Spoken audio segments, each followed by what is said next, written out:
Bom, vamos lá. Vamos ao nosso assunto. 10 horas e 20, 10 e 29. Vamos ao nosso assunto. Meu Deus do céu.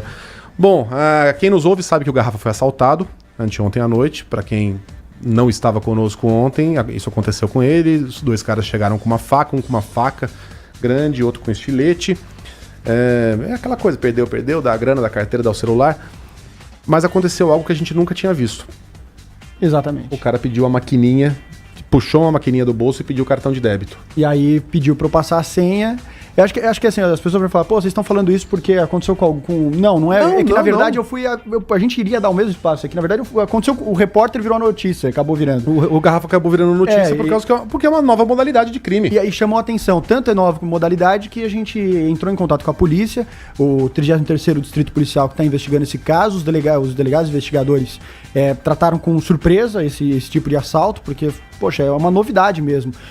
Eles sacaram uma maquininha, pediram a senha, entreguei a minha senha, não no primeiro momento, mas no segundo momento entreguei a minha senha, falei a senha e depois que eles tinham a certeza de que a senha era certa, porque conseguiram autorizar lá, não sei como é que fizeram, eles me liberaram. Mas, ou seja, pode ser o fim do sequestro relâmpago, porque agora você não precisa ficar mais andando com o cara dentro do carro e passando por pinga-pinga em agência, você já faz o débito ali na maquininha. Quer dizer, a maquininha veio para facilitar a nossa vida como vítima da violência urbana. A maquininha... Uma praticidade, a gente tá muito satisfeito com isso. Parabéns. Olha como os caras estão sempre um passo à frente. Alguém aí que tá nos ouvindo imaginava que isso estivesse acontecendo, eu não fazia a menor ideia. E aí a gente trouxe essa história no Primeira Hora também, e o Rafael Colombo falou, é algo novo, eu nunca tinha ouvido, a mesma surpresa que nós estamos aqui. Falou, quem já passou por isso, por favor, mande uma mensagem. E muita gente mandou mensagem e falou o seguinte. Em São Caetano, na Avenida Goiás, por volta de 9h30 da noite, no ponto de ônibus, o assaltante chegou com a maquininha, pediu o cartão e acabou pegando ele e mais 3 pessoas no ponto, com essa mesma modalidade. Isso já é recorrente na Raposo Tavares. Há uns 2 ou 3 meses uma amiga minha caiu nesse mesmo golpe, tá? Então a gente tem que tomar muito cuidado mesmo. Um abraço pra vocês, Marangoni. Minha amiga também foi assaltada dessa maneira, com a máquina de cartão de crédito ou débito, no Sumaré. Ele pediu o cartão, acho que ele só estava com crédito na hora, entregou, deu a senha. Horas depois a transação foi acontecer, horas depois. Tentaram passar lá 15 mil reais no cartão. A sorte dele é que o cartão não era dele, era do pai. Ligaram pro pai, consideraram a transação muito suspeita. E o pai na hora falou, negou. Portanto, é uma coisa que está acontecendo. Me levaram R$1.540. 1.540. E a gente está em contato com a advogada especialista em direito digital, Ana Paula Siqueira. Ana Paula, obrigado pela participação aqui no 90. Peço desculpas porque você ficou ouvindo aí as minhas diatribes sobre os protestos de ontem e tomou um chá de cadeira tremendo. Bom dia para você, Ana Paula.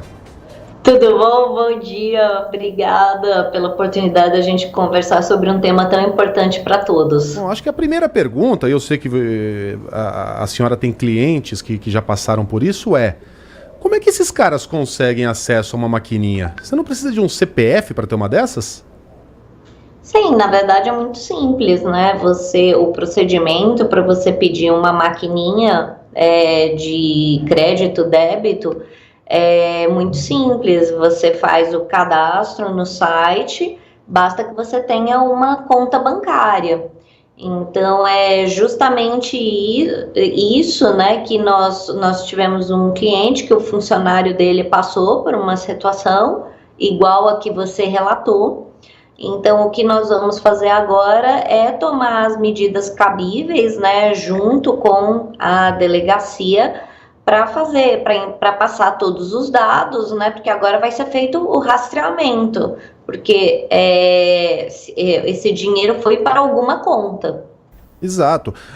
O que me chama a atenção é o seguinte, quando furtam, digamos assim, a nossa carteira e fazem compras com o nosso cartão de crédito, ou alguém hackeia a nossa conta e faz compras com o cartão de crédito, o estorno é praticamente automático. Você não precisa de muita burocracia e tal.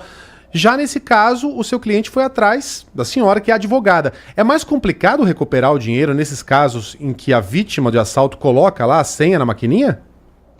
No caso, a gente precisa até pensar no tipo penal, né? O tipo penal do roubo, né?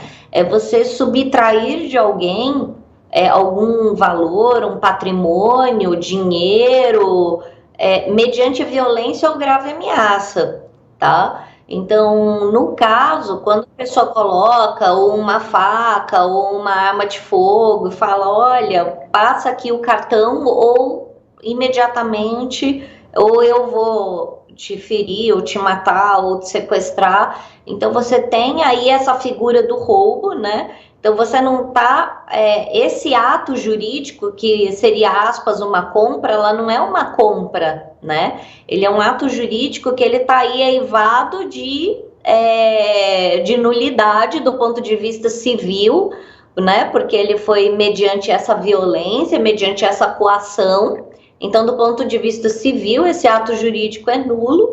E do ponto de vista criminal, nós teríamos aí a figura do roubo, né? Então, é por isso que é muito importante que a pessoa faça a notícia do crime para as autoridades, né? No caso específico, o nosso cliente nos contratou para acompanhar o funcionário dele, e justamente para quê? Quando se trata de roubo, né? Quem é que vai fazer a persecução criminal, quem é que vai atrás do criminoso é o Ministério Público. Mas nós podemos funcionar como assistentes da acusação e auxiliar a autoridade policial e o promotor de justiça com todos os dados, e para que se encontre os responsáveis por isso. Porque está no CPF, foi para o CPF de alguém e está na conta de alguém. Agora, é necessário pedir a quebra do sigilo bancário dessa pessoa, desse criminoso? Porque isso é complicado, né? Não, na verdade, isso aí faz parte da investigação policial, né? Isso pode ser feito por requisição do Ministério Público.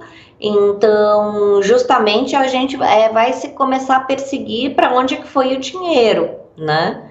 Então, alguém vai se chegar em quem é o dono do CPF, porque tem que ter uma conta corrente, ainda que esse criminoso, no minuto assim que esse valor for debitado, né, ele faça o saque, mas ainda assim você já começa a rastrear os prováveis culpados desse assalto. Ainda sobre isso, doutora, o que me chama a atenção é o seguinte, porque a gente está cansado, a gente já trouxe matérias, inclusive, sobre isso, que você vai no centro de São Paulo, você traz o CPF de milhares de pessoas, inclusive de famosos e tudo mais, de autoridades políticas, em um CD-ROM. Você pega o CD e traz com um monte de CPF e faz o que bem entende. Isso é vendido no centro e é de conhecimento geral. Não pode correr o risco dos criminosos pegarem um CPF de um laranja, ter acesso a essa maquininha, colocarem o dinheiro nesse CPF e antes mesmo de chegar na conta, a pessoa, esse laranja, perceber que entrou R$ 1.500, passa no banco 24 horas e consegue sacar o dinheiro. É possível isso? Claro que é possível, né? Da mesma forma que tem pessoas totalmente inocentes que quando você vê, ela tem um número de telefone. A minha mãe, né, foi vítima disso, porque de repente a gente achou uma conta de telefone dela e era um celular que estava dentro de um presídio em Bangu. Então, de repente veio para ela uma cobrança absurda de quase R$1.000 de conta de telefone. E era um celular que estava sendo utilizado dentro do presídio. Então, imagina, minha mãe não vai para o Rio de Janeiro há não sei quantos anos, né? E nunca entrou na presidiária de Bangu. E da mesma forma que isso pode acontecer aqui, com o roubo e, obviamente, com essas falsificações. Ou seja, pode se tornar então irrastreável, né, doutora?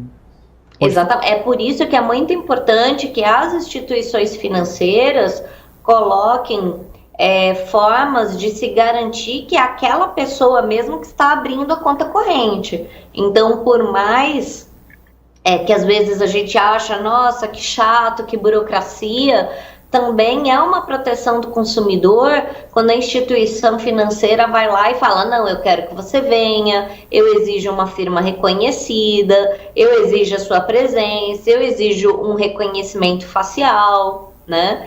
Eu exijo, tem alguns bancos agora, os mais novos, que estão exigindo até biometria facial. Isso é importante? Eu acredito que sim, que é justamente porque um CPF roubado Basta você dar tem poucas pessoas que usam cheque, né? Mas quando você passa um cheque para alguém, não tem o seu CPF ali embaixo? Tem o seu CPF e sua conta, e tá tudo ali público para todo mundo ver. Então é muito importante que o banco faça esses freios justamente para evitar que pessoas inocentes estejam aí com contas correntes clonadas e obviamente sem querer causando danos, né? O doutor, em geral, para quem é que fica o prejuízo de um roubo como esse? Para a vítima, para o banco, para a operadora da maquininha? Quem é que acaba arcando com esse prejuízo? Então, aí precisa se analisar o caso concreto, né? Porque e é muito importante, isso também vai abrir agora mais uma discussão, que é da Lei Geral de Proteção de Dados, né? Então, nós vamos ter o direito de saber, na maquininha do cartão, no banco, como que os nossos dados estão sendo tratados, como é que as nossas informações estão sendo tratadas, justamente porque quando acontecem incidentes cada um desses lugares tem que prestar as informações de como o seu dado está sendo tratado, como a sua informação está sendo tratada, tá? Então não basta só a gente ver do ponto de vista exclusivo do roubo, né? O roubo aconteceu com a maquininha, por quê? Por uma falha de sistema da maquininha, por uma falha de sistema do banco, e obviamente o consumidor, como hipossuficiente, ele não tem como fazer essa prova. Então essa prova vai ficar em cargo da empresa da maquininha ou da instituição bancária, dependendo do caso concreto. Então pode ser que casos como esses que a gente está relatando aqui abram um precedente para que se mude a forma de regulamentar essa maquininha, ou seja, não só por CPF, só pode pessoa jurídica, só pode se você comprovar por A mais B que é você mesmo que vai cuidar. Você vai ver o comercial da maquininha.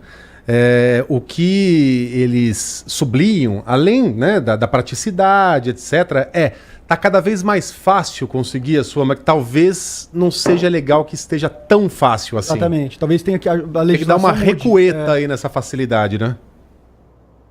As facilidades, elas têm prós e contras. A grande questão é se está todo mundo preparado para pagar o preço do contra, né?